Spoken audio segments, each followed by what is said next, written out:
Banyak fakta baru yang bermunculan pasca ponsel Tang Monida berhasil dipulihkan.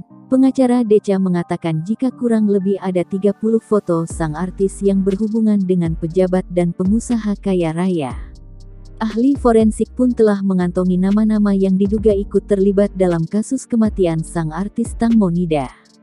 Sedikitnya 500 foto Tang Monida telah berhasil dipulihkan dan ada sekitar 30 foto yang memiliki petunjuk baru. Hal itu semakin mendekati pada bukti bahwa ada keterlibatan pejabat dan penguasa kaya raya dalam kasus kematian Tang Monida. Nama-nama tersebut pun kini telah dikantongi ahli forensik. Kemunculan bukti baru yakni 30 foto yang berhasil dipulihkan dari ponsel Tang Monida menunjukkan adanya keterlibatan pejabat dan pengusaha kaya raya dalam kasus kematian sang artis, bukan lagi sebatas isu yang mencuat sejak awal. Namun ahli forensik yakin jika mereka ikut terlibat dengan hilangnya nyawa sang artis. Keterlibatan pejabat dan pengusaha kaya raya dalam kasus kematian Tang Monida hingga saat ini masih sebatas dugaan di masyarakat akibat kurangnya bukti. Dengan berhasilnya ponsel Tang Monida dipulihkan, ahli forensik semakin percaya dan yakin jika pejabat yang ada dalam ponsel sang artis turut terlibat. Dikutip Teras Gorontalo dari The Police Thailand News yang tayang tanggal 28 Mei tahun 2022. Sebelumnya Panida percaya jika anaknya mengalami kecelakaan, namun belakangan sang ibu mulai curiga dan diam-diam mencari bukti sendiri dengan cara meminta bantuan Bang Jack untuk memulihkan ponsel Tang Monida.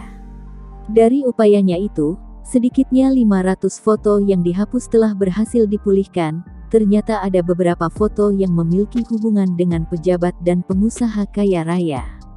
Pengacara Decha yang mendampingi kasus kematian Tang Monida kini telah mundur dan tidak lagi terlibat karena sudah tidak sejalan dengan Panida ibunda sang artis.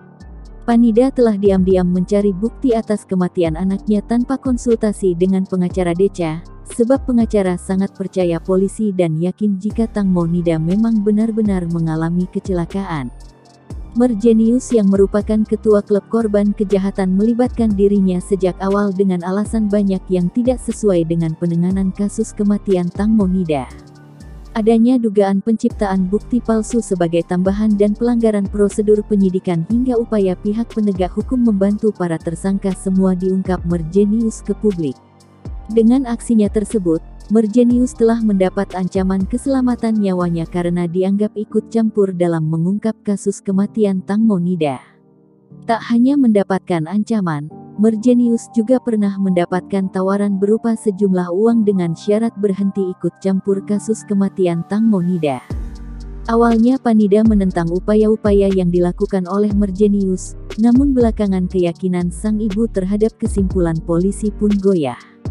Mengacu dengan semua hal-hal yang diungkap Mergenius ke publik saat konferensi pers, Panida semakin curiga jika anaknya mengalami sebuah pembunuhan terselubung.